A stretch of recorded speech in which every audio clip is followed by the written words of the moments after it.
kilos, transactions with 3 zeros and up. Just for moving product in the truck. No prints, no touch freight. From down south to upstate. A car and the right paperwork will open up gates. POD, BOL with no CDL. Under 10,000 pounds, I don't need a scale. Got the logo on the side of the door. Said a prayer, cranked it up, then I decided to go. Cause I'm back again. What's up, everybody? I'm right button, fool. Man, back at it again. Back, cause I'm back again. And so, man, we're gonna talk about I'm gonna talk about it. Why quit Expediting? You know, I was working at a plant job, at a 6-figure plant job. And man, I started my business on the side because most of the time when you work in plants, it's shift work, right? So you're pretty much only working half the year. You're working half the month, you know. So I was making over 100 grand at the plant, and I said, man, on my time out, once a month, you get 7 days straight in a row. So I started the business. I always wanted to create something for myself and work for myself and make money because I got tired of working for people. I was like, I'm at the mercy of a job, and I've never tasted the freedom of doing what I want to do and working for myself. So I created the business, man. I signed on with some company. I signed on with a company out in North Carolina, Empire National. I signed on with them with my van, right? And there was another company I signed on with too. I was signed on with a couple companies. So I would, call each one, let them know I'm available, tell them where I'm at, and they would look for loads for me, right? And plus I had my own MC and DOT number. And so once my 90 days passed, because most companies, these brokers, man, they won't work with you unless your authority is 90 days or older. So I was using these other companies while my authority was maturing. And so, man, I got out there on my old days, man. My first load was to Canada. Y'all probably seen the video. My first one was to Canada. And man, I was nerved up, but I did it. I wanted to see if I could do it, and I completed it. When I dropped that load off, man, the money was in my account like the next day. Or that Friday. The money was in my account that Friday, and I was like, that's it? I get paid for driving? Just this. And hard work, man, they put it in the back. I strapped it down. I got it to the destination. I'm like, wow. So then I found me another load coming down. It took me to Alabama. My kids live in Mississippi. So I went to Alabama, went and stopped visiting my kids before having to go back home to work. Sometimes I wasn't worried about that. I would try to find loads going home, but I wouldn't worry too much. I tried to get close as I could because I had a job. So, sometimes I would head back to the house because I had to be back for work. Then it got to the point where, man, I was making money. The money I was making in 2 weeks at my job, I was making a couple of days, or 2 runs. And I'm like, man, it got to the point where my phone was ringing so much because freight was good. Freight was good in the beginning of COVID, Truck drivers and transportation, man, drivers was keeping the country going. So a lot of people were jumping into the transportation game. I had been looking into this years prior. I had already been following Apex, everything Apex. Man, shout out to Sensei. And studying him and a couple other people, man, trying to learn the business of the game. And I got truck drivers in my family. So I was asking them about, how do you get into the business and what this lingo mean and what this mean and what I got to do, how I go about getting my authority and all that, my commercial insurance and everything, understanding all that, get my DOT number and everything, unlimited radius and all this kind of stuff, figuring out the lingo, also learning my vehicle, learning the measurements of my vehicle. A lot of time I stole loads from big trucks because the freight could fit in my vehicle and they couldn't get a hold of nobody else. And I say, hey, I can get it there. It's gonna be fully covered. I ain't got no drive time restrictions and I ain't got to stop for no scales. So a lot of times I stole loads from big trucks, and was able to haul them in them companies. Sometimes I was the first time they ever hauled with a van or a Sprinter. And they was like, man, you got it there like that, ASAP. And the customer loved it. They got their product quick. So those people will call me back. But man, it was real good, man. The first year it was really, really good. And I started at the beginning. I started my business. I pretty much started December 2020. And went and got me F-250 Ford Transit, extended, high roof. So I got the tallest roof you can get and the longest length cargo space that you can get. The only difference between it and the F-350 is like towing, and it can hold a little bit more, about 500 to 800 pounds more. That's it on weight. But the wheelbase is shorter because a lot of the F-350s, they dual tap on the back, right? So that wheel well takes up more space in the back, you know. And so, man, inside my van, man, the van itself is 22 feet long, but the inside from the seats to the doors is 13 and a half feet. So I can get 3 pallets in there easy, you know. I put 2 in through the back, 1 through the side door, you know. And so, man, it was good, man. I started off in the winter pretty much. I went all the way up to Illinois to Canada, and it was easy, man. I had no problem. I didn't have no problem with the ice. I had no problem with the blizzards or the snow. It was an adventure.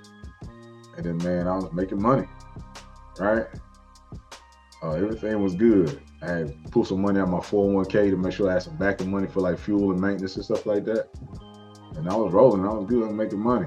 And like I said, my phone was ringing so much while I would be at work that I was missing out on money. I'll be sitting there with my supervisor and my phone will ring.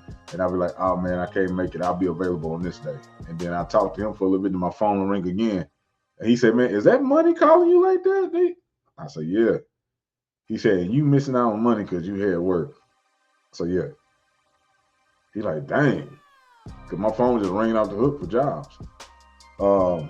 My best week while I was hauling, man, I made $4,500 in 4 days. You know, that was my best week. And I had to come back to work because we had mandatory training and it was getting ready to start my shift. That's the only reason why I went out there, because I felt I could have made like $6-7 grand that week, you know, gross. And so, man, my best month was like a little over 12 grand. That was my best month. And so the first year was lovely. I met a lot of amazing people, you know. I met Miss She Trucking. I met a brother by the name of Breon, the cargo vanpreneur. I met, man, box truck coach and his wife. I met a lot of people, man. Alice Good Energy. I met a lot of, man, Truck and Hustle. Met a lot of big names in trucking in the black community and faces, you know what I'm saying? You know, trucking celebrities pretty much, you know? So the second year, after the first year, I'm like, man, I'm doing good. Shoot, I'm starting to hate my job, right? So I'm coming to work hating my job because I feel like I'm missing out on money, and it feels so much better to work for myself. And so I said, man, I'm gonna quit. So one of my coworkers, man, I came into work, he's like, bro, you ready for the day? And I'm like, he said, how you feel? I said, I feel like quitting today. He said, what? He said, man, you tripping. I said, nah, I'm serious. I said, I feel like quitting today. I really don't see no reason for me to be here. And so I went and talked to my supervisor. I said, hey, man, today's gonna be my last day. And he was like, nah, man, you know, come on, man. He talked me into doing a, 2-week notice. And we was cool. He was like, man, I don't want it, kind of made me look bad, and it made it help you out, man. You get another paycheck up under your belt before you bounce out. And I said, all right, man. I said, all right. So I did 2 more weeks and then I bounced, man. Y'all seen the video. That video's up too. Last day of work and going expediting full time. And I drive by the job. I used to be a pipeline operator. So I would monitor the transfer of crude oil in the pipelines on site. We had about 30-something tanks. They hold about 130,000 barrels a piece of crude oil, different types. And we just monitored and make sure product got where it's supposed to go, check the levels on the tanks and stuff like that. If you've never done that, man, or been in the chemical plant, you don't need a high school diploma. You can make 6 figures. Here down in Texas, man, we got a lot of stuff with the chemical, the oil, gas, energy, all that. The oil fields going out mid-Texas, West Texas. And you can make some good money. So since I got out the military, I've been working chemical.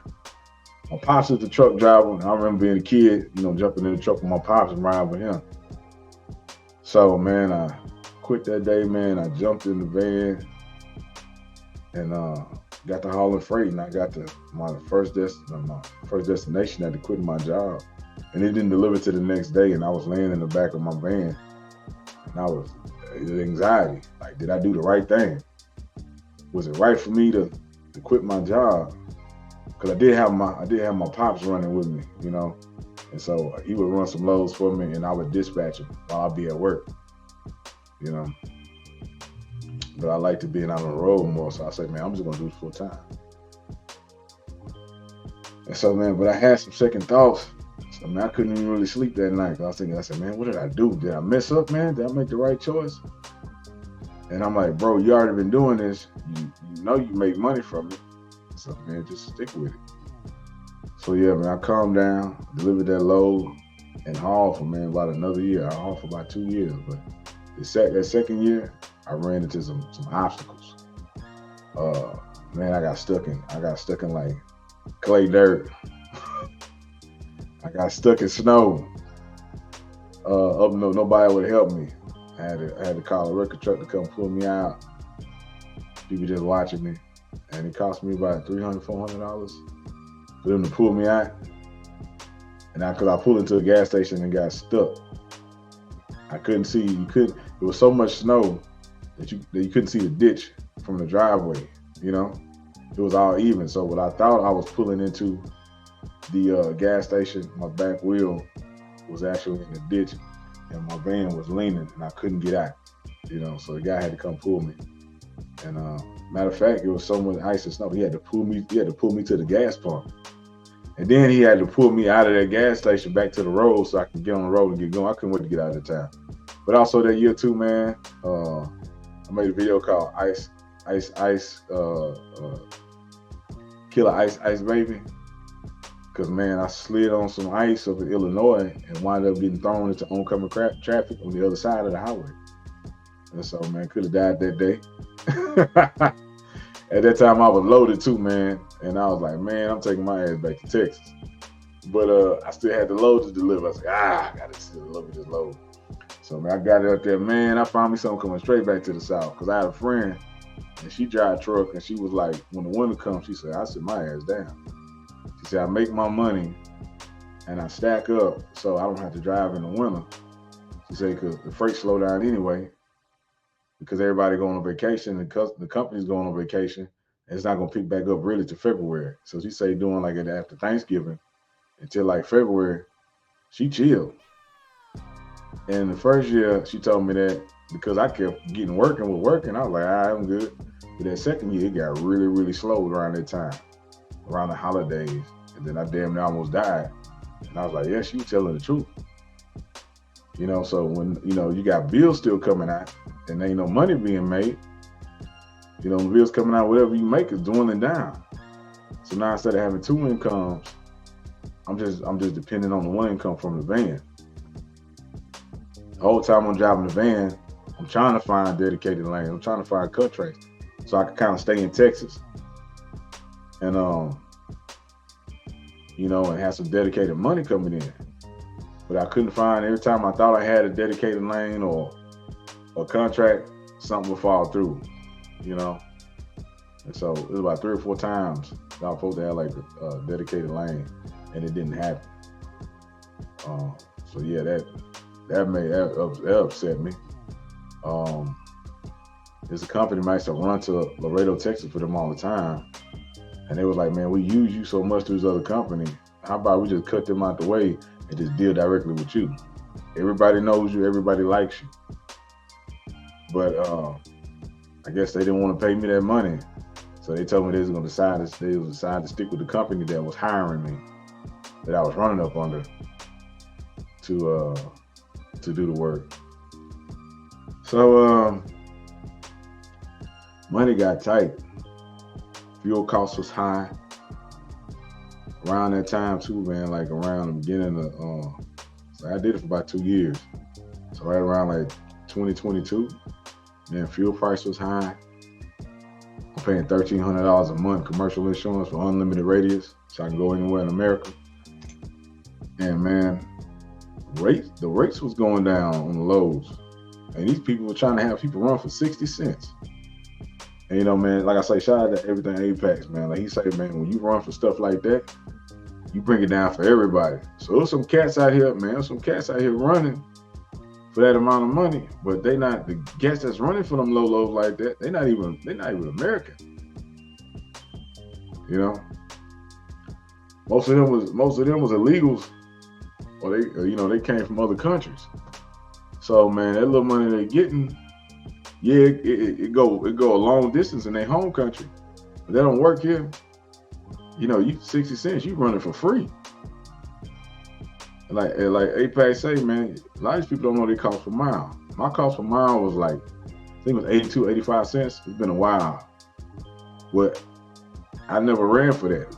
All my loads was like $1 and up. $1.20, $1.30, $1.50. Sometimes, one time, a couple times, $2. $2 a mile. So the only time I ever ran up under that, I was trying to get out of Nevada. And it was hard to get out. A lot of times it's hard to come out the West Coast because everything go west, but not too much stuff come from the West.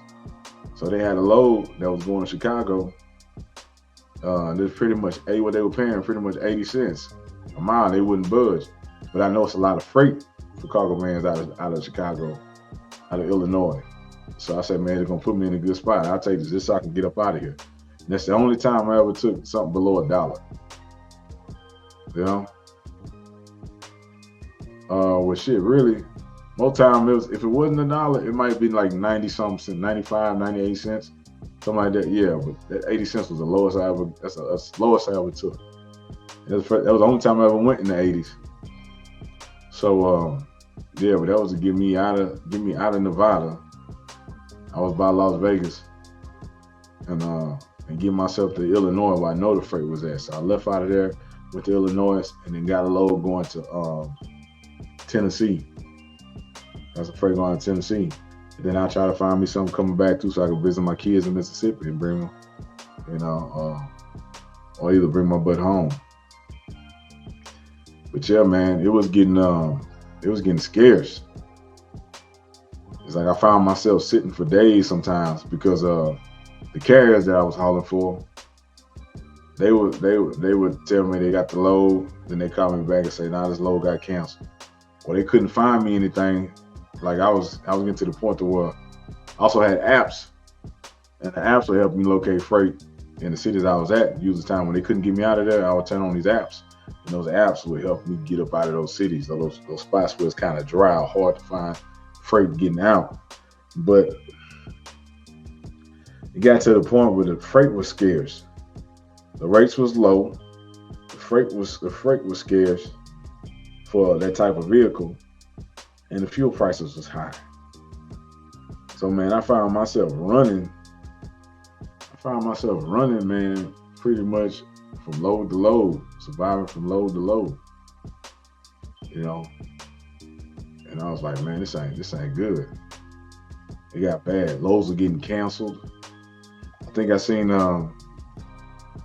Apex last video he did about 7 months ago. He showed where he had a load canceled, 3 cancels in a row. Stuff like that was happening. Loads was getting canceled. I'd have a load and they say, all right, pick up in the morning. I get up in the morning, getting ready, get to the destination, and they say that load had been canceled. So I done wasted gas. So now I'm driving back to the truck stop. You know what I'm saying? Hoping to get something that one of these carriers gonna call me with something, telling them where I'm at. They ain't getting nothing. I'm on the apps. I can't get nothing. Man, I found myself in South Carolina, bro, with like no money.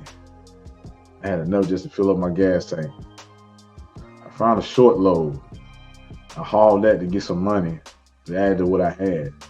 And then I found a load coming to Texas. And I said, this money will get me to Texas. And then I get that other money from that. And at that point, I decided I was done. I was tired of sleeping in my vehicle. I was burnt out after 2 years. I got tired of sleeping in truck stops with my pistol. You know what I'm saying? My pistol out and sleeping in certain other areas. And everybody think you balling. You know, everybody think you balling, so you gotta watch what you posted because everybody think you balling. And that wasn't the situation. When it's good, it's good. And then I'd be like, okay, man, a couple more days of this, and I'm straight. But then days will go by where you couldn't get nothing. So all that money you made is going out because bills are still coming out, right? And you right back to square one. So man, I went back to the plant at 6 figures. That's what I've been doing since I got the military. So man, I parked the van. Every now and then I was still running a little local run if I could find one. You know, I couldn't afford the insurance no more. Like I said, it was $1,300 a month. Couldn't afford that no more. So I went back to work, and I ain't gonna lie, bro, I hated going back. The people there was cool, but I hated going back to the job because I had tasted freedom, you know. And I also hated because it felt like I failed. And so, but after you taste that freedom, it's almost like you can't work for nobody again because you kind of like, you know what you're worth. Okay. So the job was good, the people was good, but my heart wasn't in it.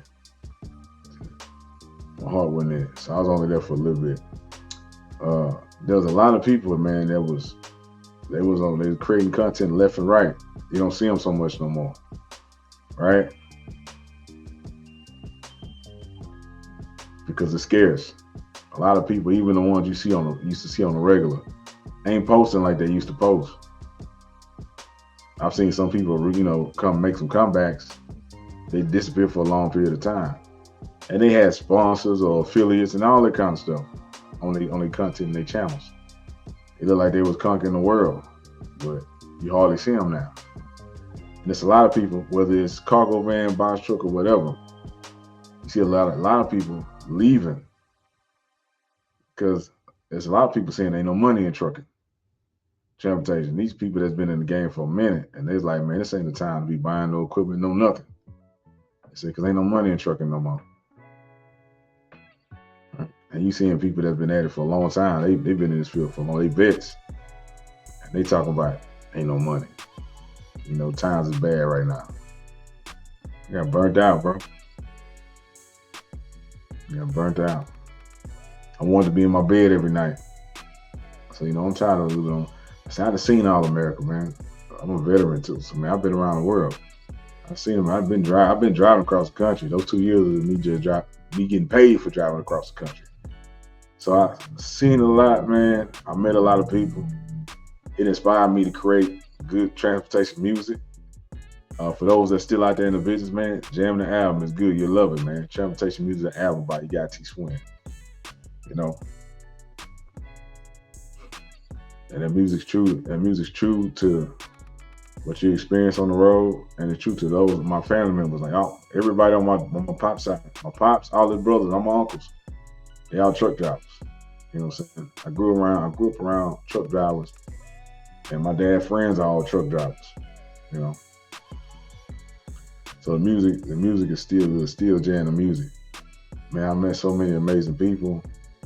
The music got me invited to events to perform. It got me put in the Trucker magazine for my transportation music album, man. So please check it out.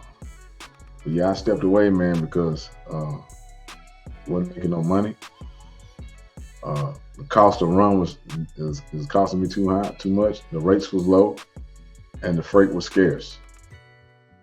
So that's why I got out. And another reason why I wasn't too upset about when I quit, because what I saw.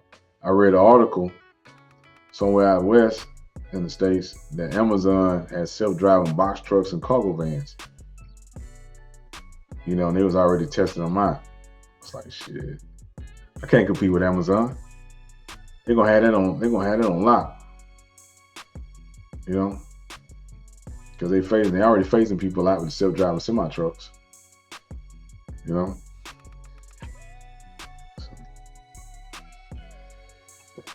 That's why I quit Expediting, man.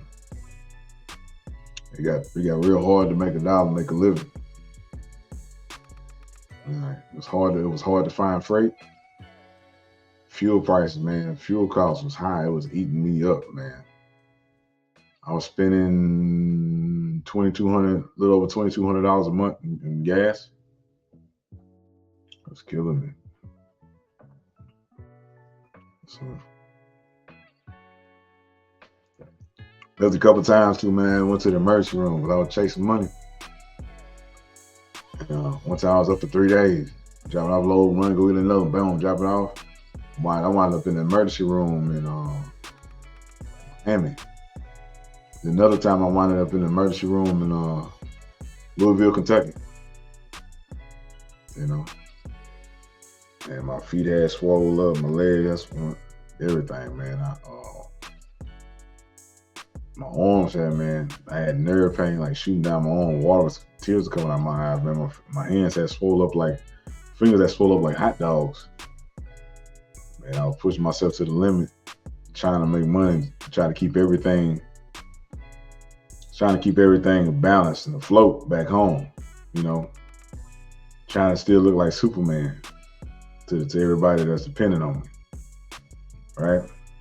Not knowing that, man, I was hurting, not knowing that I'm living low from one confirmation sheet to the next confirmation sheet, right? I think everything's hunky-dory. I know I'm in the back of that van, trying to keep it all together. But yeah, that's why I stepped away. And I think I put a lot of stress on my body during that time. So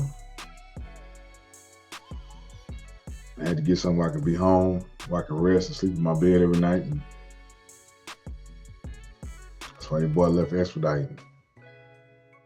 I can jump back in the van at any time, grab a van and go run a load. But from what I see, it ain't popping right now. And I see a lot of people that disappeared. Yeah. So it's been your guy Swin. I say, man, before you get into it, make sure you look. Make sure you already have something lined up. They got a guy, man, he pushing medical courier, But I live in Houston, man. We got the medical center out here. Almost all those contracts for stuff like that, it's already taken. You can become a driver for them, but you ain't gonna get paid what you worth. You're not gonna get paid what you worth.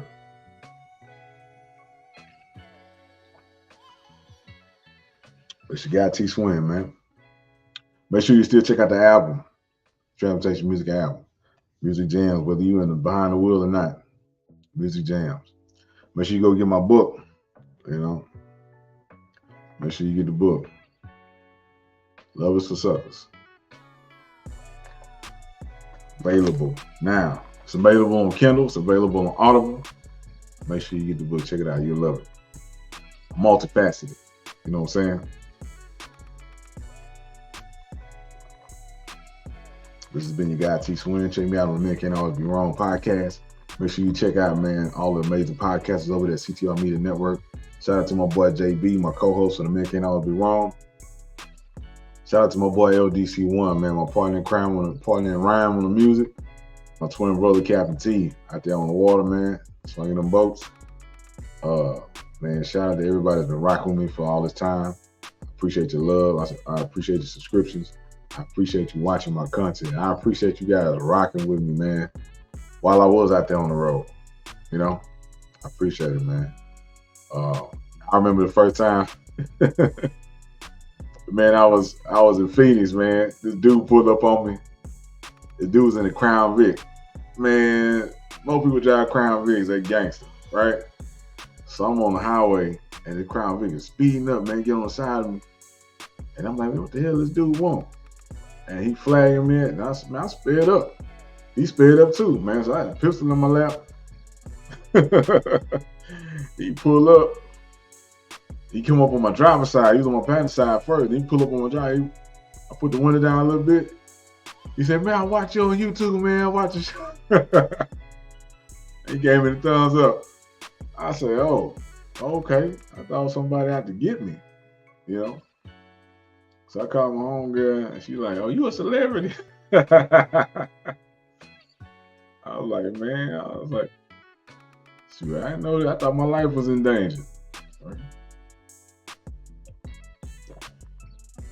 I started going places, man, going stopping at truck stops. People was recognizing me. And then, but one thing I noticed, man, when I started recording my content, I noticed a lot of people, man, they would just show you the load and show the highway. They wasn't showing that they were stopping places and stuff like that. And like in my military day, we pull into a port, we gonna go see what everything the place got to offer. We get all the good food, we hit the good nightclubs or whatever. So when I would pull into places, man, and I know I had to drop off the next day, shit, I'll go enjoy the city. I stop at restaurants, get food, man. I go to Planet Fitness.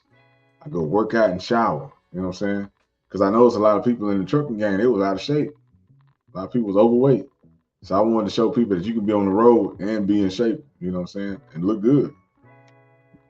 Excuse me. I brought my jump rope with me. I would jump rope when I stop at the truck stops in the gas station to fuel up. I jump rope, circulate the blood. And man, I was in pretty decent shape, you know, for the most part. Especially when the money was coming in, I was in good shape.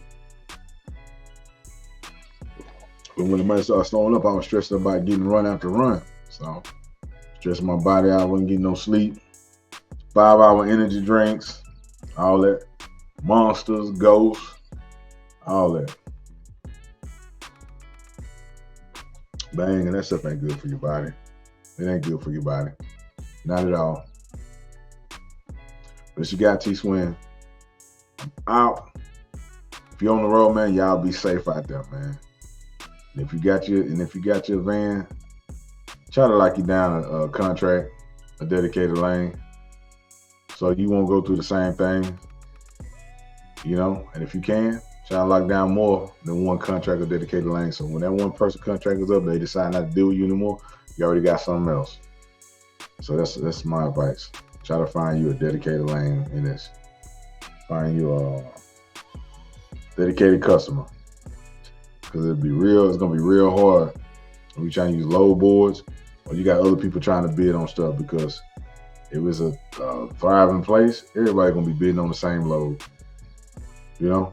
And they're gonna give it to somebody that bid the lowest. Like I said, you got a lot of people, they were bidding 60 cents or 50 cents. Like, you can't make no money. You're running for free. But that's enough from the guy T-Swin. I'm out. Peace. Yeah. Pockets kinda tight, money leaving but ain't coming in. Picked the wrong door, and the demons started running in. A lot of dark days, I'll get to see the sun again. I just wanna laugh, wanna smile and have fun again. I always been one of them brothers you can depend on. Winning with the wind in my sails and now the wind gone. Body breaking down, now I'm not much of a talker. My daughter started crying when she saw me on the walker. Cause I'm they Superman, you know the man of steel. Just to move around the house, I gotta pop a pill to take away the Hey everyone, it's your guy T-Swin. Are you ready for a story that's all about love, perseverance, and self-discovery? If you haven't checked out Love for Suckers by Tony Swinton, here's why you need to grab a copy today. Available on Kindle.com. Dive into a digital copy. Start reading in seconds. Prefer a physical book? No worries. Head over to Amazon.com or MCABW.com and support a Black-owned business. Order your paperback copy. And for those who love listening on the go, Love for Suckers is also on Audible.com. Let the story come alive wherever you are. To all of you who've already dived into this fabulous story, thank you. Your support means everything. And if you loved it, why not share the joy? Drop a review on Kindle, Amazon.com, Audible, or MCABW.com. Ready to fall in love with reading again? Click the link in the description. Make sure you like, subscribe, and follow. Love is for Suckers. Available now.